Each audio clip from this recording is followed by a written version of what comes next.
Okay, so for this video, I'm going to demonstrate on how I am using modeling prompt to catch beanbag using one hand, alternate hand. So first, I'm going to demonstrate to the children to catch the beanbag using one hand, right part, and then another hand, right hand. And then I'm going to let our children, which is the children, to try catch by themselves after see I did the catching part.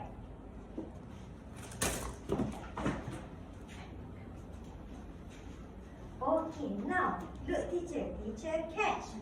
Okay. 3, 2, 1, catch. Amazing. Another one. 3, 2, 1, catch. There you go. I use this hand and this hand. Okay, teacher. Now your turn. 3, 2, 1, catch. Good one. Another hand.